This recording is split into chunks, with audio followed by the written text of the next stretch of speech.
He locked my wife in the garage for 3 days. I came back from a business trip and instead of a cold beer, heard strange cries coming from the garage. I found her crying, exhausted and bruised. When she whispered, "Our son did it," betrayal turned into revenge, and I made his life a living nightmare. Before we continue, please subscribe to the channel and write in the comments what time it is where you are now. I pulled into my driveway at 5:15, briefcase in hand, already thinking about the cold beer waiting in my refrigerator.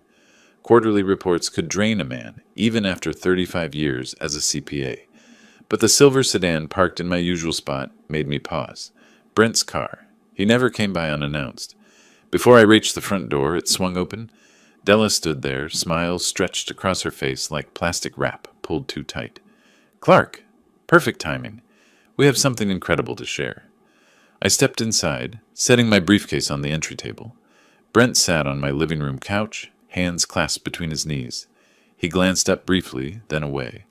The coffee table was covered in glossy brochures, spiral-bound documents, and small bottles with labels promising vitality and wellness. "What's this about?" I asked. Della gestured to the materials like a game show host revealing prizes. "A ground floor opportunity in the wellness industry. We're talking about building real wealth, Clark. Multi-level marketing done right."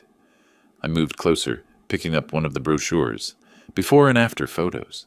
Income projection charts showing exponential growth. Testimonials from people I'd never heard of claiming life-changing results. "How much are you asking for?" $45,000. Della said it casually as if discussing lunch plans. "It's an investment in Brent's future. In our future." I looked at my son. He still wasn't meeting my eyes. "Let me see the business plan." We moved to the kitchen table, where the light was better. Della spread out documents while maintaining a constant narration about revolutionary products and unlimited earning potential. I put on my reading glasses and began working through the numbers. The compensation structure revealed itself quickly. 70% of projected income came from recruiting new distributors, not from selling products. Each distributor had to purchase $3,000 in initial inventory. The fine print showed that only 2% of participants ever made a profit. I pulled out my notepad and began calculating. If Brent recruited 6 people, and each of those recruited 6 more, and those recruited 6 more, the math collapsed under its own weight. You'd exhaust the entire population of Florida in 7 recruitment cycles. "This is a pyramid scheme," I said. Della's smile hardened. "That's what everyone says about network marketing at first. The people who succeed are the ones who believe. The people who succeed are the top 3% who got in years ago." I tapped the income disclosure statement buried on page 14. "Look at these numbers, Brent. Do you understand what they're showing you?" My son mumbled something noncommittal. "The business model requires an endless supply of new recruits," I continued. "When that supply runs out, and it always does, the bottom 97% lose their investment. You'd be asking me to fund your position in that 97%.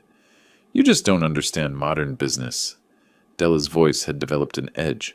"I understand numbers. They don't lie." I removed my glasses and looked directly at her. "I can't support this." That's when her mask came off completely. "You've never supported us." She stood abruptly, chair scraping against tile. "You sit on your money while we're trying to build something. You couldn't even help with our wedding. You've never offered anything without strings attached." I felt something cold settle in my chest. "That's not accurate." "Isn't it?" Her voice climbed higher. "Name one time you've actually helped us without making us feel like beggars."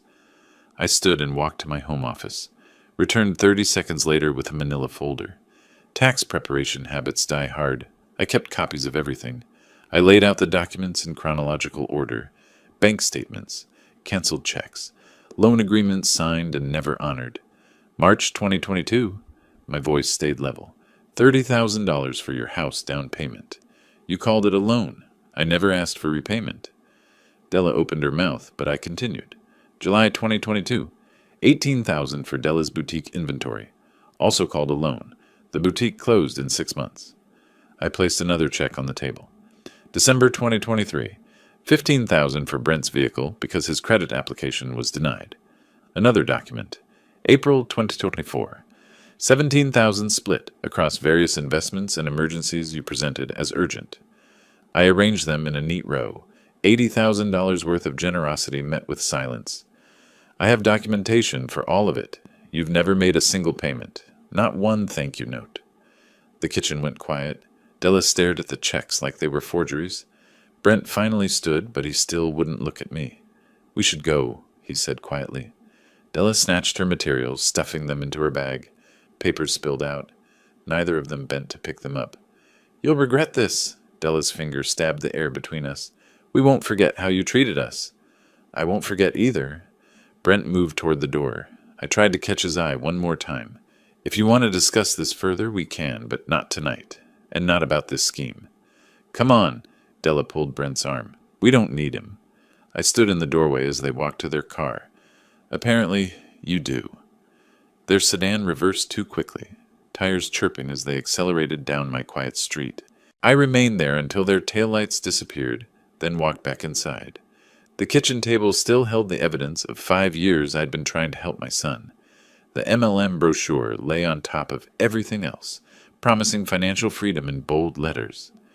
I sat down slowly, spreading my hands flat against the cool surface. My breathing was controlled, deliberate. Something had shifted in the past hour, not broken. That suggested weakness. This was more like a recalibration, a reassessment of accounts that had been carrying too much bad debt. I thought about the way Brent never once defended me against Della's accusations, the way he'd stood there, passive, letting her rewrite our entire family history. The son who used to help me during tax season, who knew the value of numbers and honesty, had disappeared somewhere along the way. The overhead light hummed. Outside, the evening was fading into that peculiar Florida dusk where everything looked washed in amber. I kept staring at those documents, adding and subtracting figures I'd never asked to be repaid. When you're an accountant, you learn to recognize patterns, loss columns that keep growing, assets that depreciate instead of gaining value, investments that will never, ever break even. I finally understood what I was looking at. This wasn't family anymore. This was a transaction that had been running in the red for 5 years, and the other party had just demanded an additional $45,000 to stay in deficit. The decision crystallized with the simplicity of a balanced equation. No more subsidizing failure. No more pretending that silence equaled gratitude. No more checking accounts for people who saw me as a bank and nothing more. I gathered the documents and returned them to their folder. My hands were steady. My mind was clear. The house felt different now, quieter maybe, or maybe I was just finally hearing what had been silent all along, the absence of a relationship I'd been funding but never truly having. I left the MLM brochure on the table. Tomorrow I'd throw it away with the rest of the garbage. Martha came home around 8, grocery bags hanging from both arms. She stopped in the kitchen doorway, reading my face before saying anything. What happened? I told her. Every detail, keeping my voice neutral, like I was presenting a client's portfolio. She listened while putting away groceries, her movements gradually slowing until she stood completely still, hand resting on the refrigerator door. How much did they want this time? $45,000, for a pyramid scheme disguised as wellness products. Martha closed the refrigerator and sat down across from me. She picked up the abandoned brochure, studied it briefly, then set it aside. You said no. I showed them exactly why I was saying no. Della didn't appreciate it. I imagined she didn't. Martha reached across the table and took my hand. Clark, you did the right thing. Did I? Maybe there was a gentler way to. Stop. Her grip tightened. This is the 4th time she's come to us with one of these opportunities. The boutique, the online store, that consultant position. Each time we invested. Each time it failed. Each time no accountability. She stood and walked to the calendar hanging on the wall near the phone. Her finger traced over the past year. Brent's birthday last October. We invited him for dinner. He canceled 2 hours before because Della wasn't feeling well. Thanksgiving. They came for 30 minutes, ate, and left before dessert because Della had a headache. Christmas. They didn't come at all. Said they were starting new traditions. Martha turned to face me. When was the last time he called just to talk? Not to ask for something, not because we called him first. When? I couldn't remember. He's 37 years old, Clark. He's not our little boy anymore. He's a grown man who's made his choices. He's still our son. I know. Her voice softened. That's why this hurts so much. We moved to the living room and talked until nearly 10. Martha reminded me of patterns I'd been trying not to see. The way Brent had changed after marrying Della. How he'd stopped visiting except when he needed money. How he let his wife speak for him in every conversation. She asked me what I'd tell a client in this situation. I'd tell them to cut their losses, I admitted, then take your own advice. That night, I slept better than I had in weeks. Maybe it was the relief of finally saying no. Maybe it was Martha's validation, or maybe it was knowing I'd done the right thing, even when it felt hard. The next morning was aggressively normal, coffee brewing while I reviewed my conference schedule. Toast I didn't really want, but ate because Martha made it. Packing my overnight bag with the practiced efficiency of someone who'd done it 100 times. Text me when you get to the hotel, Martha said, handing me my travel mug. I always do. I know. I worry anyway. I kissed her forehead. 2 days. I'll be back Saturday afternoon. I'll bring those orange blossom cookies you like from the airport. She walked me to the door, waving as I backed out of the driveway. Everything felt settled, resolved. The fight with Brent was disappointing, but we'd move forward. Maybe he'd come around eventually, maybe not. Either way, we'd done what we could. The Orlando conference passed in a blur of tax code updates and networking sessions. I barely tasted the lunch buffets. My mind kept returning to that kitchen table scene, replaying Brent's silence, trying to understand when my son had stopped being someone I recognized. I didn't know that while I was sitting in a conference room discussing depreciation schedules, Martha was going to our garage for canned tomatoes. I didn't know Brent had been waiting, watching, planning. Later, much later, Martha would tell me what happened, her voice shaking as she tried to describe it. How she'd reached for the shelf and heard footsteps behind her. How she'd turned to see Brent coming through the main garage door, the one she'd left unlocked while getting items from storage. "Brent, what are you doing here?" He grabbed her shoulder, pushed hard. She stumbled backward, catching herself on the workbench, scraping her arm against rough wood. Before she could process what was happening, he moved to the electronic keypad by the interior door. His hands shook, but his fingers remembered the code. The same code from when he was 17, helping me with weekend projects. He punched it in twice, once to lock the interior door, once to seal the main garage entrance. "Brent, stop! What are you—" He took her phone from her pocket when she reached for it. His voice came out flat, rehearsed, like he'd practiced this speech. "You'll sit here until Dad calls and agrees to the loan. Della needs that money. This ends when he writes the check." Martha lunged for the door, pulling uselessly at the handle. "Your father is in Orlando. He won't be back for 2 days. You can't leave me. Then you have 2 days to think about how stubborn you both are." She tried everything, reasoning, "You're hurting your own mother." Begging, "Please, Brent. There's no water in here, no bathroom." Threatening, "This is criminal. You'll go to prison." His face twisted with something that might have been guilt, but he shook his head. "Della said you'd try to manipulate me. This is the only way you'll understand we're serious." He backed toward the main door. Martha called after him, voice breaking. "Brent, please. The records your father showed you, $80,000, it's all true. You know it's true." He paused for just a second. "Della says you're exaggerating." "I'm not. Your father has proof. You saw it yourself." "I can't go back to Della without that money. I can't." "So you're choosing her over your own mother?" Brent's voice went quiet. "I'm choosing my wife, like you always taught me to do." Then he was gone, exiting through the main door, leaving her sealed inside. 3 days. No water source, no bathroom, no phone, no way to signal for help. The garage windows were too high and small, reinforced glass that wouldn't break even when she tried with a hammer from Dad's toolbox. August heat in Florida, even at night. Temperatures climbing past 95 during the day. Martha told me she tried to ration her energy, stayed near the door, called for help until her voice gave out, but our neighbors' houses were too far apart to hear. She tried to stay strong, tried to believe someone would come, tried not to think about dehydration and heat exhaustion and how long a person could actually survive. I drove home Saturday afternoon, eager to see her after 2 days of tax seminars. But as I turned onto our street, something felt wrong. Couldn't identify it yet, just a prickle of awareness. Martha's car sat in its usual spot, but it looked wrong somehow. Then I realized it hadn't moved. The newspapers at the end of the driveway hadn't been brought in. 3 days' worth yellowing in the sun. I parked and hurried inside, calling her name. Silence. No TV sounds, no movement, nothing. I walked quickly through the house.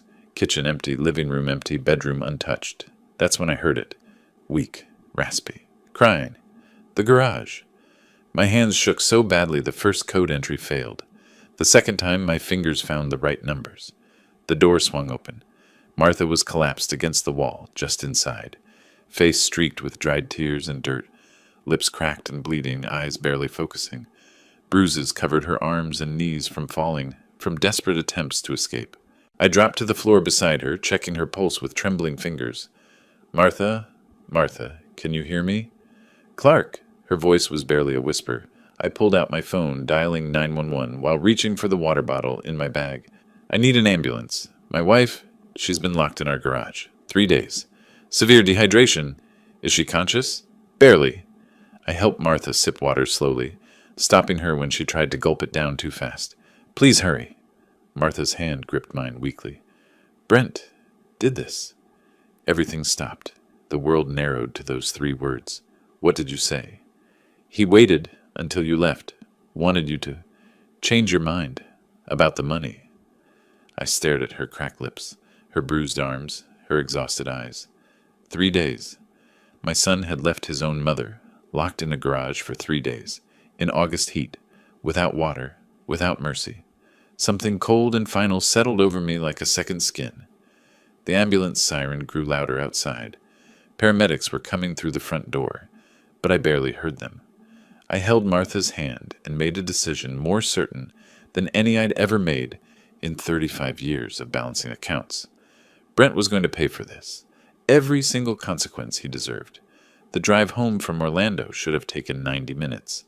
I made it in 75, pushing the speed limit on I-4, checking my phone at every red light for messages that never came. Martha's silence bothered me more than I wanted to admit. She always responded to my texts. The conference had been a blur. Tax code updates, networking lunches I barely tasted, hotel room where I'd slept poorly. I'd texted her both nights. Conference good. Miss you. Home Saturday. Nothing back. I told myself she was busy, maybe still processing the argument with Brent. But the unease building in my chest said something else. When I turned onto our street just after 1, the Florida sun beat down mercilessly, heat shimmering off the pavement. My house looked normal from a distance, but as I pulled into the driveway, details emerged that didn't fit. Martha's car sat exactly where it had been Thursday morning. I could tell by the pattern of leaves beneath the tires, undisturbed for days. 3 newspapers in plastic sleeves lay scattered at the end of the driveway. She always brought them in. The front windows were closed tight despite August heat. My hands tightened on the steering wheel. I parked, grabbed my overnight bag, walked to the front door. Martha, I'm home. Silence. Complete, absolute silence. The house felt wrong immediately. No television sounds, no movement, no ambient noise of someone being home. I walked through each room, calling her name. Living room untouched. Bedroom still made with the same bedding from when I'd left. Kitchen showing evidence of my departure breakfast. Dishes in the sink. Her coffee mug on the counter with brown residue dried at the bottom. Her phone charger plugged in near the toaster. No phone. I stood in the kitchen trying to think logically.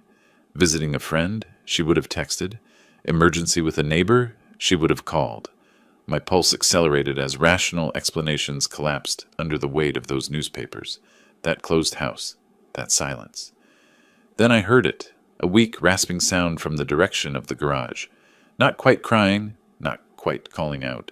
Just sound. I ran to the interior garage door, my hands shaking as I punched the code. First attempt failed, hit 5 instead of 6. Second try succeeded. The door swung inward. Heat hit me like a physical wall. Had to be 105 degrees inside. Martha was collapsed against the wall, just past the doorway, face streaked with dried tears and dirt, lips cracked and bleeding, eyes barely focused. Bruises covered her arms and knees. She wore the same clothes from Thursday morning, now filthy, damp with sweat. The garage reeked of urine and desperation. My knees almost buckled, but training took over. I dropped beside her, checking for pulse at her neck. Weak, but there. Looking for injuries. Bruises, yes. No bleeding. Her eyes tried to focus on me. Martha, my voice came out steady somehow. I'm here. I pulled out my phone, dialed 911. I need an ambulance at 4247 Oleander Drive. My wife has been imprisoned in our garage.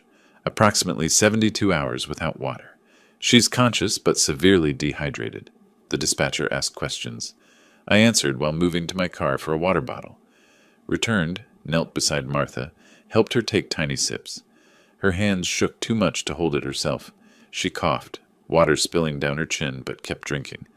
Slowly, I told her. Small sips. She tried to speak. Her voice was ruined, barely a whisper. Brent did this. Everything stopped. What? She coughed, drank more. He came. After you left. Locked me in. Wanted money. The words were fragments, but the story emerged between sips of water and broken breaths. Brent appearing Thursday evening. The shove. The electronic lock. Her phone taken. His words, stay here until Dad agrees. I listened, my face growing colder with each phrase. My son. My son did this to her. The ambulance arrived within 8 minutes. 2 paramedics, Santos and Rodriguez according to their name tags, entered with equipment. Santos knelt beside Martha, checking vitals, asking questions. I stepped back, giving them room. Blood pressure cuff, pulse oximeter, penlight in Martha's eyes. IV lines started for fluids. Rodriguez photographed the garage, the door lock, Martha's condition. Standard procedure for suspected elder abuse. Santos looked at me. We're taking her to Tampa General. You can ride with us. In the ambulance, I sat on the bench beside Martha's gurney. Santos monitored the IV drip, checked vitals every few minutes. I held Martha's free hand, the one without the IV, feeling how thin it had become in just 3 days. Martha's eyes closed, her breathing more regular as fluids entered her system. She's stable, Santos said quietly, but this was close. Another day and we'd be having a different conversation. The weight of that statement settled over me. My son nearly killed her. Tampa General's emergency room was organized chaos. Martha was wheeled into an examination bay. Dr. James Wilson, mid-50s, kind eyes, efficient movements, took over. He examined her thoroughly while asking me questions. How long was she imprisoned? Any water access? Temperature in the garage? Previous health conditions? I answered everything. Wilson's diagnosis was clinical, but grave. Severe dehydration, stage 2. Contusions consistent with falls. Possible mild heat stroke. We're admitting her for rehydration and observation. At her age, complications can develop quickly. I sat in the waiting area while they moved Martha to a room upstairs. The full weight finally hit me. My son, the boy I'd raised, taught to ride a bike, helped through college, deliberately imprisoned his own mother, left her to suffer, chose money over family. The rage that formed wasn't hot and explosive. It was cold, methodical, and absolute. A nurse approached with admission paperwork. Mr. Henderson, your wife is settled in room 412. You can see her now. I stood following her through corridors that smelled of antiseptic and recycled air.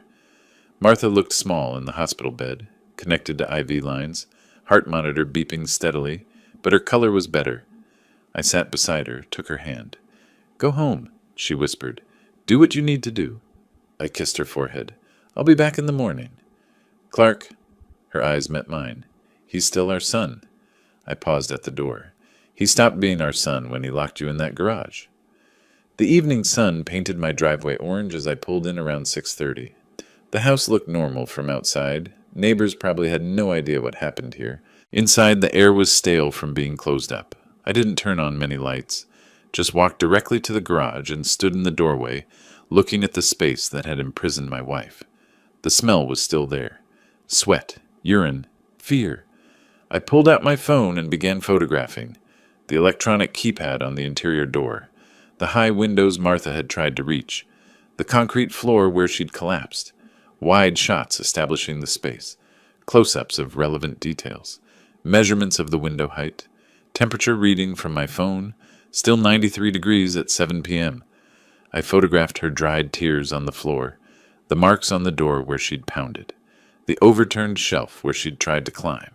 This was evidence. I created a folder on my phone labeled Evidence August 2025 and saved everything there. 30 minutes of systematic documentation, then I drove to Tampa Police Department headquarters. The desk sergeant directed me to the Family Crimes Unit.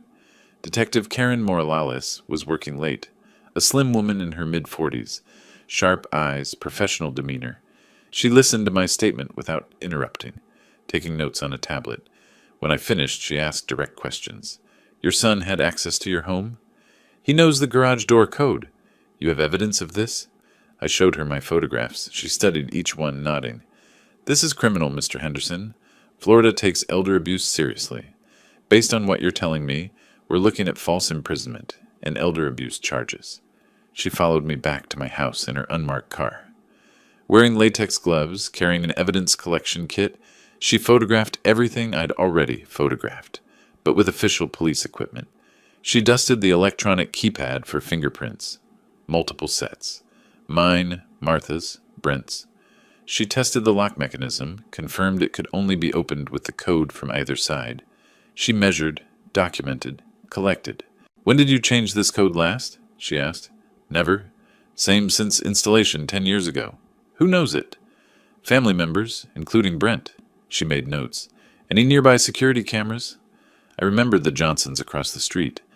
Tom Johnson installed a Ring doorbell last year. Morales walked across to their house. Lights were on. Tom answered her knock, listened to her introduction, pulled up his Ring app immediately. The footage showed Thursday evening, 7:14 p.m. Brent's silver sedan pulling up to my house. 7:17 p.m. Brent entering through the front door. 7:35 p.m. Brent exiting, driving away. Perfect timestamps. Tom transferred the footage to Morales' tablet without hesitation. Whatever you need. Martha's a good woman. Back at my house, Morales told me, I'll contact your son tomorrow for an interview. Based on the evidence, your wife's testimony, medical records, the security footage, the crime scene, we have sufficient probable cause for charges. The state attorney's office will decide what to file, but I'd expect false imprisonment minimum, possibly aggravated assault or elder abuse. These are felonies. How long? I'll try to speak with him Sunday, Monday at latest. If he cooperates, he'll be arrested, but can post bail. If he doesn't, we'll get a warrant. After Morales left around 9:30, I sat in my living room in the dark, exhausted but unable to stop thinking. Brent committed a felony. Martha could have died. This was planned. He waited until I left town. Where was Della? Did she know? Was this her idea? My phone sat on the coffee table. 4 missed calls from Brent. 3 unread texts. Friday at 2 p.m. Friday at 6 p.m., Saturday at 10 a.m., Saturday at 1 p.m. The texts, Dad, call me when you can. Dad seriously need to talk. This is important, please call. Brent was calling while Martha was locked in the garage. Was this guilt, or was he checking to see if I'd come home early? At 10:47 p.m., my phone rang. Brent. I watched it ring twice, 3 times. On the 4th ring, I answered, Hello. Dad, finally. His voice came rapid and nervous. I've been trying to reach you. Listen, about Mom, I know you're upset, but I need to explain. I didn't mean for things to go that far. I just wanted her to talk to you, to convince you to help us with the loan. It was supposed to be a few hours, I didn't know you'd be gone so long. It was an accident. I said nothing. Is she okay? Is she home? It was 3 days. Silence on his end. 3 days, Brent. You locked your mother in a garage for 3 days. I know, but I didn't know you'd be gone that long. The conference was supposed to be overnight. So you waited until I left town, trapped your mother, and your defense is that I stayed away longer than you expected. That's not... Look, I just wanted her to talk to you, to convince you to help us. By locking her in a garage, no food, no water, no bathroom. His voice rose. I panicked, okay? Della was so upset about the money, and I thought if I could just... You thought you could extort me by torturing my wife. Don't say it like that. Your mother is in the hospital. Severe dehydration. The doctor said another day and she would have died. Silence. Will she be okay? She'll recover. No thanks to you. Dad, I'm sorry. I really am. I made a mistake. A mistake is forgetting to lock the door. This was intentional. You planned it. You waited for me to leave. You used the code I gave you years ago when you were my son. I'm still your son. No. You're a criminal who assaulted an elderly woman and left her to die. Don't talk like that. This is your fault too. If you'd just helped us, none of this would have happened. You've always been like this, never willing to help unless it benefits you. I gave you $80,000 over 5 years. That was different. That was before. Before what? Before you decided your wants matter more than your mother's life? You're twisting this. His voice cracked. Della said you'd do this. Said you'd make it about me being ungrateful instead of about you being selfish. I went very still. Della, so she did know. He realized his mistake. No, I mean, she didn't know I'm just saying, you're saying your wife encouraged you to do something to force my hand, and you chose to imprison your mother. That's not what happened. That's exactly what happened. My voice dropped to ice. You committed a crime, Brent. Multiple felonies under Florida law. You're not seriously going to... I already filed a police report. A detective is investigating. They have evidence. Security camera footage. Medical records. Your mother's testimony. Dad, please! Pure panic now. Don't do this to me. I'm your son. You should have thought about that before you locked your mother in a garage for 3 days. I'm begging you. Don't ruin my life over one mistake. You ruined your own life. I'm just making sure you face the consequences. Please, I'll do anything. I'll apologize to Mom. I'll never ask for money again. It's too late for that. Dad, don't call me that. You lost the right. I hung up. The phone immediately started ringing again. I let it ring out. 3 more calls. All ignored. Then a text. Please don't do this to me. I'm your son. Another. Dad, please answer. Another. Della's going to leave me if I get arrested. Another. I can't lose everything. I read each one. Felt nothing. Deleted the thread. The house was silent except for the air conditioning cycling on. I sat in the darkness, my phone finally quiet in my hand. It was nearly midnight. Tomorrow, Detective Morales would interview Brent. The legal machinery was in motion, but legal consequences weren't enough. I needed to dismantle everything Brent and Della had built, everything they'd counted on. I reached for my briefcase, pulled out a legal pad, clicked my pen. At the top of the page, I wrote a single word: consequences. Beneath it, I began making a list. Sunday morning arrived with harsh Florida sunlight through my kitchen window. I'd been awake since 5, coffee going cold in front of me, yellow legal pad covered in precise handwriting. The list from Saturday night had grown. Criminal prosecution, Detective Morales handling that. Civil lawsuit needed attorney. Estate revision needed attorney. Financial investigation needed information. Other consequences still forming in my mind, like an equation waiting to balance. I started making calls around 9. Most attorneys didn't answer Sundays, but I left identical voicemails. Need representation for civil case and estate planning related to elder abuse. By 3 that afternoon, my phone rang. Mr. Henderson, Richard Stone, got your message. I can meet tomorrow morning, 9 a.m. Monday morning, I sat in Stone's corner office on the 14th floor of a downtown Tampa building. Floor-to-ceiling windows overlooked the bay. Stone was late 50s. Silver hair, wire-rimmed glasses, the kind of sharp eyes that missed nothing. He listened to my account without interrupting, taking notes in neat handwriting. When I finished, he leaned back in his leather chair. Mr. Henderson, before we discuss strategy, I need to understand your objectives. What outcome do you want? I want my son to face every legal consequence for what he did. Criminal, civil, financial. And personally, your relationship with him? There is no relationship. Not anymore. Stone made a note. That clarity helps. Some clients want reconciliation even while pursuing action. You don't? He locked my wife in a garage for 3 days. There's nothing to reconcile. Then let's discuss how to maximize legal consequences. He stood, walked to a whiteboard, drew 3 columns. Criminal, civil, estate. First, criminal prosecution is already in motion. Your role is to support the detective. Provide evidence, potentially testify. Second, Civil lawsuit. We can claim intentional infliction of emotional distress, false imprisonment, elder abuse damages. I'd recommend $150,000 based on medical costs and trauma. Third, estate planning. Revise your will immediately to protect assets. I studied the board like a financial statement. This was war, and Stone had just given me the battle plan. Start with the will. I can do that, but I recommend leaving him a nominal amount, $1. Prevents him claiming the omission was oversight. $1. Perfect. Stone's paralegal Jennifer printed the new will within an hour. 7 pages of legal language, but the key provisions were clear. Martha receives everything. If she predeceases me, everything goes to Tampa General Hospital Foundation and the Elder Abuse Prevention Fund. Brent Henderson receives $1. The language was explicit. I intentionally make minimal provision for my son, Brent Henderson, as he has demonstrated through his actions that he cannot be trusted with family resources. I signed on page 7. Jennifer and another paralegal witnessed. Stone notarized with his official seal. The old will, the one leaving Brent 30% of everything I'd built over 40 years, went into a shredder. The mechanical grindings sounded like justice.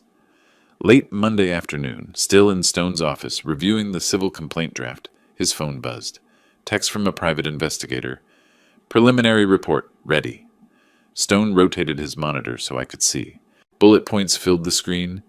Brent and Della's rental address. Lease expires September 15th. Employment records. Credit report summary. Total debt, $35,000. Assets, virtually none. The investigator had tracked Della's business ventures too. $18,000 to health supplements, $25,000 to essential oils, $17,000 to wellness products. All losses. $60,000 chasing pyramid schemes over 3 years. I read it twice. Expression hardening. The $45,000 they wanted wasn't for opportunity. It was a lifeboat, Stone said. They're sinking. And now they're facing criminal charges, a civil lawsuit, and their lease ends in a month.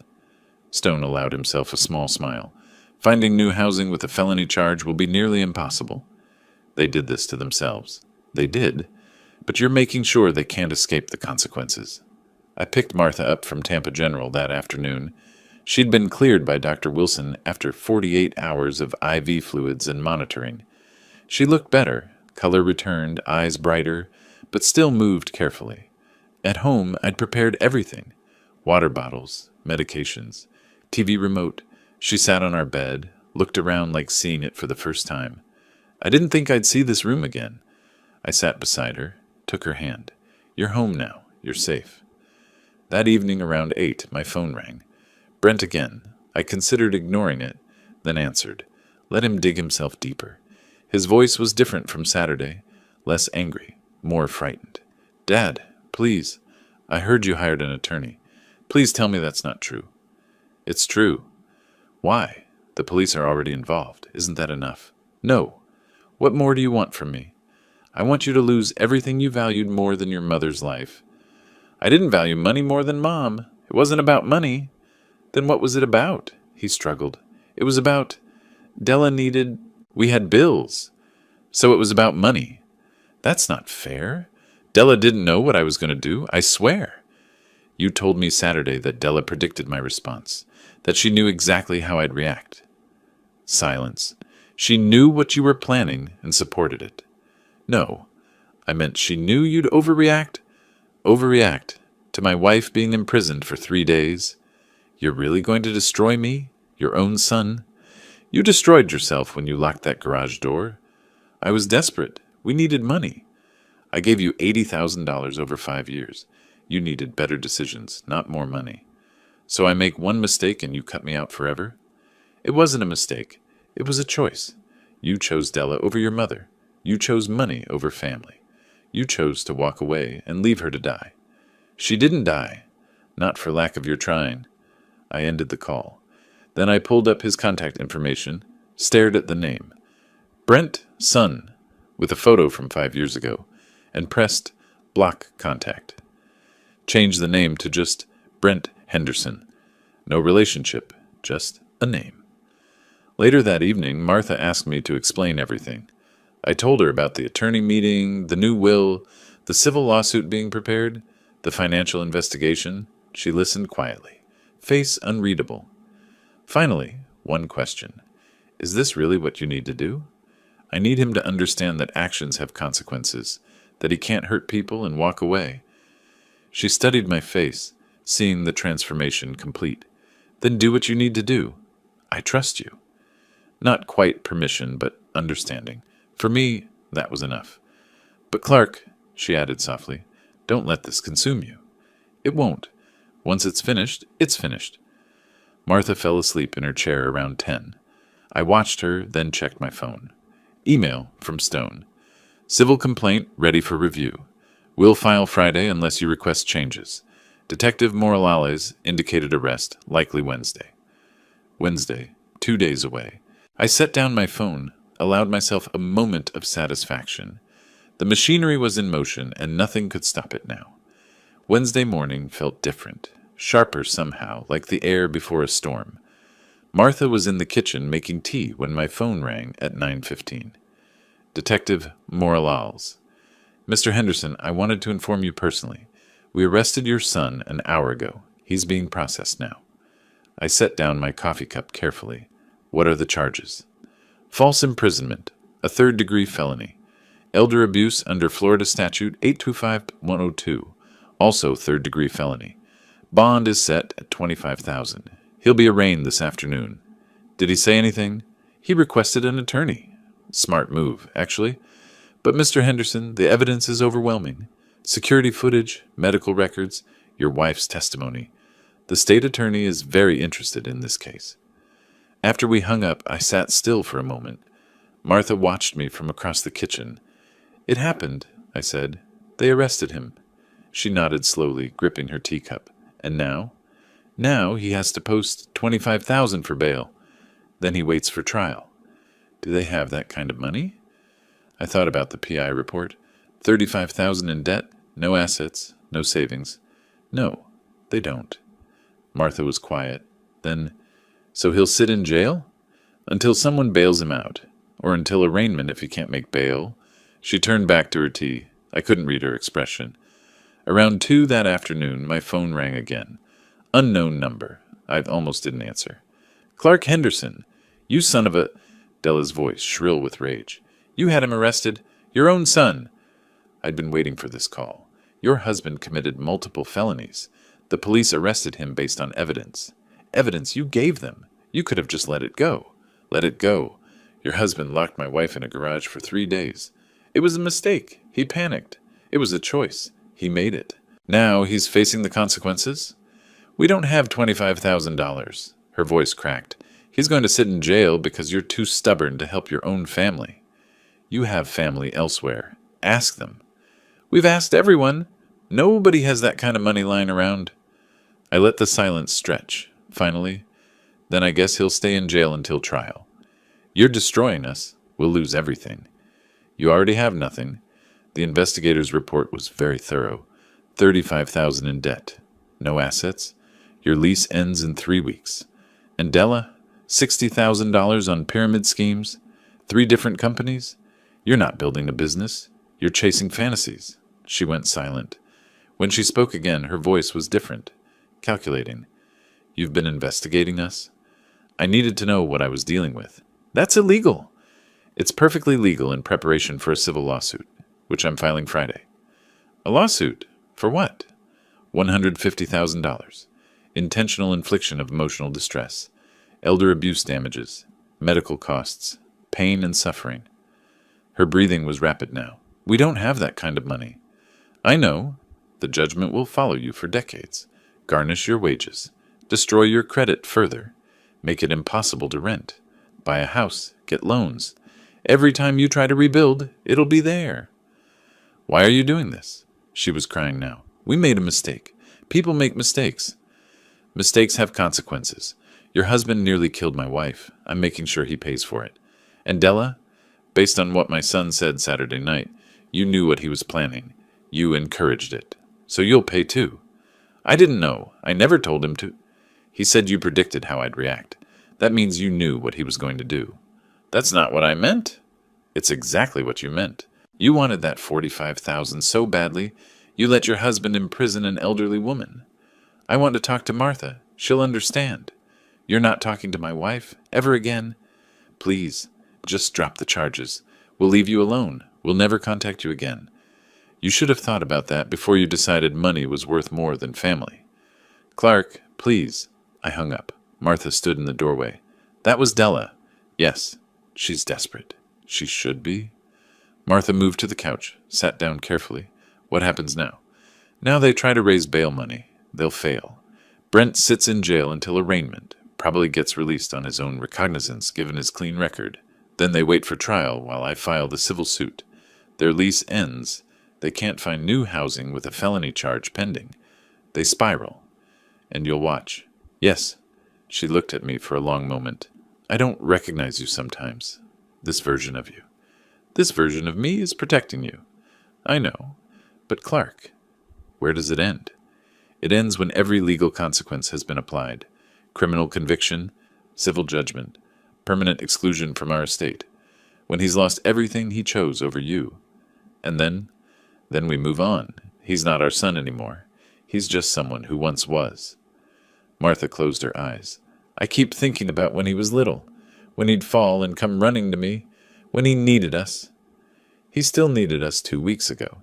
He just needed our money, more than our presence. That's harsh.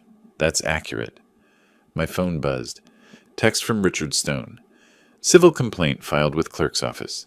Your son will be served within 48 hours. Criminal arraignment scheduled Friday, 10 p.m. if you want to attend. I showed Martha the message. She read it, handed back my phone. Are you going to the arraignment? Yes. I want to see his face when he hears the charges read. Will that make you feel better? It'll make me feel like justice is being served. She studied me again with that expression I couldn't quite read. Finally she stood, moved toward the bedroom. At the doorway she paused. I love you, Clark. This version and every version, but promise me something. What? Promise me that when this is over, when he's been punished and paid and lost everything, you'll let it go. That you won't carry this hatred forever. I considered that. I don't hate him, Martha. I just don't love him anymore. There's a difference. Is there? Hate requires caring. I don't care what happens to him after this. He'll be a stranger who once shared my name. She nodded slowly. That might be worse than hate. Maybe it was, but it was honest. That evening my phone rang again. Different unknown number. I answered out of curiosity. Mr. Henderson? A woman's voice, older, nervous. This is Patricia Morrison. I'm Della's mother. Mrs. Morrison, please, I'm begging you. Don't do this to my daughter. She's made mistakes, but she's trying. They're trying to build a life. By imprisoning my wife? Brent did that, not Della. Della encouraged it, supported it, benefited from the plan. She didn't know what he was going to do. Then she married a man she doesn't know. Either way, not my problem. Please, they need help, not punishment. They need consequences. That's what they're getting. I'll pay you back. Whatever they owe you, I'll pay it back over time. I don't want the money. I want them to understand what they did. They understand. They're sorry. No, they're sorry they got caught. There's a difference. She was crying now. You're destroying 2 people's lives. They nearly destroyed one. I'd say that's fair. How can you be so cold? Practice, Mrs. Morrison. Years of watching my son choose his wife over his family. Years of giving and giving while they took and took. Cold is what I learned from them. I ended the call. Blocked that number too. Martha appeared in the doorway again. Della's mother? Yes. She tried to make you feel guilty. She failed. Martha sat beside me on the couch. We stayed there in silence as evening deepened into night. The house quiet except for the air conditioning and our breathing.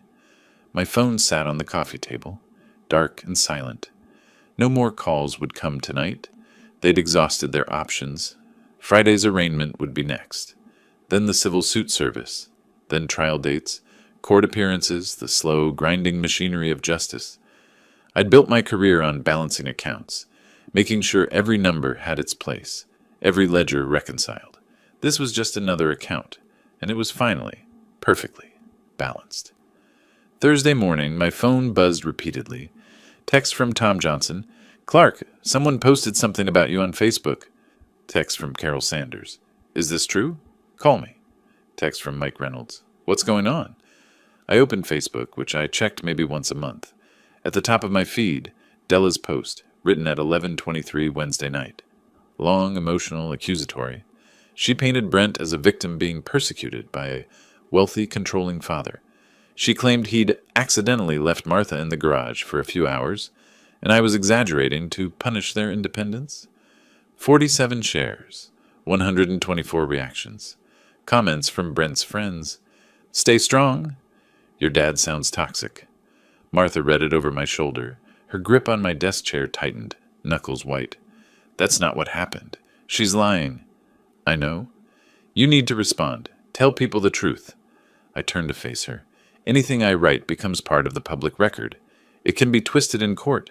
Our evidence speaks in legal proceedings, not on social media. But people will believe her. People who know us won't. People who don't know us don't matter. I forwarded the post to Richard Stone. Subject line, defamation, he called back at 10:30. I've reviewed it. Multiple provably false statements. Want me to sue her? Send a cease and desist first. Make her remove it. Stone's letter went out Thursday afternoon, delivered by courier and email. 3 pages on his firm's letterhead citing Florida defamation law, demanding removal within 24 hours. Friday afternoon, my investigator reported that Brent had called Della's parents in Georgia Thursday night. 37-minute call. They'd refused to send money. 4th time Della had asked them for financial help in 3 years. They'd learned to say no. Saturday morning at 7:14, the Facebook post disappeared. Either Della had received Stone's letter and complied, or she'd realized several comments were questioning her version. Why would he lock her in a garage? 3 days without water sounds serious. The social media counterattack had failed. Saturday afternoon, Tom and Linda Johnson appeared at my door with a casserole. Linda hugged Martha, tears in her eyes. If we'd known you were in trouble? You couldn't have known, Martha said gently. Throughout the weekend, neighbors called or stopped by. The Rodriguezes brought flowers. The Changs dropped off groceries. Mrs. Patterson called to offer help. Everyone who knew the actual facts sided with us. Sunday morning, Martha set down her fork at breakfast. Clark, I need to tell you something. I waited. I don't want to see Brent. Not at the hearing tomorrow. Not if he comes here. Not ever. He's not my son anymore. Her voice was steady. She'd thought this through. I reached across the table, took her hand. You don't have to see him. I'll handle everything legal. What if he tries to contact me? There's a no-contact order as part of his bail conditions. If he violates it, he goes back to jail. She nodded, relieved. That evening, Stone called to prepare me for Monday's hearing. He explained probable cause standards, evidence presentation, likely outcomes. The evidence is overwhelming, he said. Judge will almost certainly bind him over for trial. Will I need to speak? No, you're there as family. Martha's statement is already on record. After we hung up, I laid out clothes for Monday. Dark slacks, white shirt, navy tie. Professional, but not flashy. Martha watched from the doorway. You don't have to go. I do. I want to see his face when he realizes how much trouble he's in. I set my alarm for 6:30. Tomorrow, I'd see Brent in court for the first time since this began. Tomorrow, the machinery I'd set in motion would grind forward another step. I arrived at Hillsborough County Courthouse at 8:30 Monday morning, passed through security, took the elevator to the 4th floor, found courtroom 4C. They were already there. Brent and Della on a wooden bench, heads close together, whispering urgently. Brent wore a navy suit that hung poorly on him, sleeves too long, shoulders too wide, obviously borrowed. He hadn't shaved in days. Brent saw me. Our eyes met for 2 seconds, his widened face paling further. Then he looked away quickly, stared at the floor. Della followed his gaze, saw me, glared. I walked past them without acknowledgement, sat on the opposite side of the hallway, pulled out my phone. In my peripheral vision, I watched Brent shake slightly. Della rubbed his back, whispering what I assumed were reassurances. At 9:02, the bailiff opened the courtroom doors. Judge Patricia Morrison entered. African-American woman in her 50s, efficient demeanor. Everyone stood. Be seated. Case number 2025, CF 12847, State of Florida versus Brent Michael Henderson. Is the state ready? Assistant State Attorney Rachel Torres stood. The state is ready, Your Honor. Is the defense ready? Sarah Chen, Brent's public defender, stood less confidently. Defense is ready, Your Honor. Torres presented with clinical efficiency. She read Martha's sworn statement. I was locked in my garage by my son, Brent Henderson, for approximately 72 hours without access to food, water, bathroom facilities, or means of communication. She presented medical records. Patient presented with severe dehydration, requiring 4 liters of IV fluid. Treating physician noted the patient would likely not have survived another 24 hours. Crime scene photos appeared on a monitor, the garage, the electronic lock, the empty space where Martha had been trapped. Finally, the Ring doorbell footage. Timestamp, 7:14 p.m. Thursday. Brent's car pulls up. He enters at 7:17, exits at 7:35. The whole presentation took 15 minutes. It was devastating. Sarah Chen tried her defense. Your Honor, this was a family dispute that escalated beyond my client's intent. Judge Morrison interrupted. Counselor, your client locked a 61-year-old woman in a garage for 3 days without water. The medical records show she nearly died. Intent is not at issue for probable cause. Chen sat down, defeated. I watched Brent throughout. When Torres read Martha's statement, his jaw clenched. When the medical records were presented, he closed his eyes. When the garage photos appeared, his hands gripped the table, knuckles white, but he never looked back at me. Judge Morrison looked directly at Brent. Mr. Henderson, stand. He stood unsteadily. I find there is more than sufficient probable cause. You are bound over for trial. Trial date is set for September 15th, 2025, at 9 a.m. Bail conditions remain in effect, including the no-contact order. Do you understand? Yes, Your Honor. The gavel struck. 27 minutes total. I stood immediately, nodded to Torres, walked quickly out. Behind me, Della's voice rose. This is insane. She was fine. I didn't look back. In my car, starting the engine, my phone rang. Richard Stone. They were served. Civil complaint right outside the courthouse. 9:34 a.m. How did they react? Deputy said Della started crying. Brent just stood there, shell-shocked. Good timing. Strategic timing. They've been hit with both cases in 30 minutes. That evening around 6, unknown number, I answered, Clark, it's Della. Please don't hang up. We need to talk, like adults, like family. I said nothing. We want to apologize. We'll apologize to Martha, whatever you need. Just please stop the lawsuits. I can't drop criminal charges. The state prosecutes crimes. We're saying we're sorry. We made a mistake. I've never imprisoned anyone. Her voice cracked. You're going to destroy us. The trial is in 3 weeks. We're being sued. Our lease is ending. We have nothing. You have exactly what you've earned through your choices. How can you be so heartless? I'm holding your husband accountable for trying to kill my wife. He didn't try to kill her.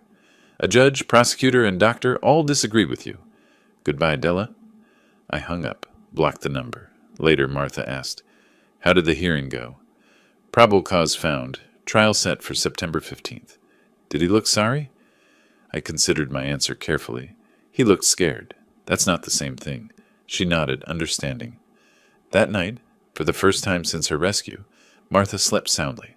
I watched her peaceful face in the dim light, knowing I was doing the right thing. Justice wasn't always loud or dramatic. Sometimes it was quiet, methodical, and absolutely certain. Thursday morning, August 29th, my phone buzzed with an email from the investigator. Subject line, Urgent Housing Development. I opened it at my kitchen table. Brent and Della's landlord had delivered a lease non-renewal notice Wednesday evening. Lease expires September 15th. The landlord told Detective Morales he wouldn't rent to tenants with pending felony charges. They had 17 days to find new housing. I forwarded the email to Stone. Another pressure point activating. Over the next few days, updates arrived steadily. Friday, application denied at Riverside Apartments after background check. Saturday, West Shore Complex rejected same day. Sunday, Bayshore Rentals explicitly cited pending elder abuse charges as reason for denial. 6 properties, 6 rejections. Friday evening's report included something else. A neighbor had heard arguments. Thursday night, around 10, Della's voice through the walls. This is your fault. You couldn't convince your own father. You're weak. You've ruined everything. The alliance that imprisoned Martha was destroying itself. Saturday afternoon, September 1st, my phone rang. Unknown Tampa number. I answered out of curiosity. Dad, it's Brent. Please don't hang up. His voice was wrecked, hoarse from stress or crying or both. I know I don't deserve to ask anything. I know what I did was wrong. I understand that now. We're losing our apartment. No one will rent to us. I'm going to prison. My life is over. Please, I'm begging you. Help me. I let him finish. When the pleading finally stopped, I spoke slowly, clearly. Your mistake wasn't asking for money. Your mistake was locking your mother in a garage for 3 days. You nearly killed her. The doctor said she had maybe 24 hours left. You were 24 hours away from murder. I know, but I didn't mean... Intent doesn't matter. You did it. Now you face the consequences.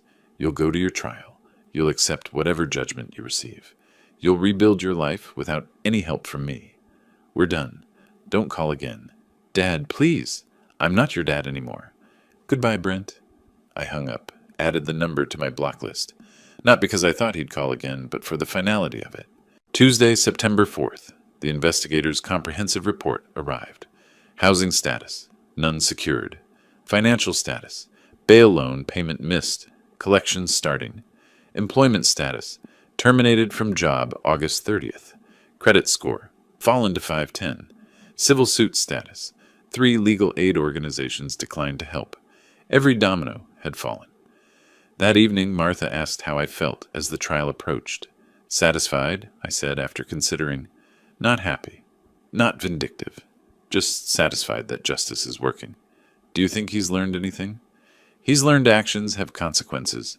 Whether he understands what he did wrong, I doubt it. He's sorry he got caught. That's different from being sorry he did it. Martha squeezed my hand. That's enough for me. Friday morning, September 6th. Stone called. His tone was surprised. Brent's attorney just sent me a settlement proposal. They're offering to settle the civil suit. With what money? $5,000 plus public apology, admission of wrongdoing, and waiver of any inheritance claims. I was quiet for a moment. Where would they get $5,000?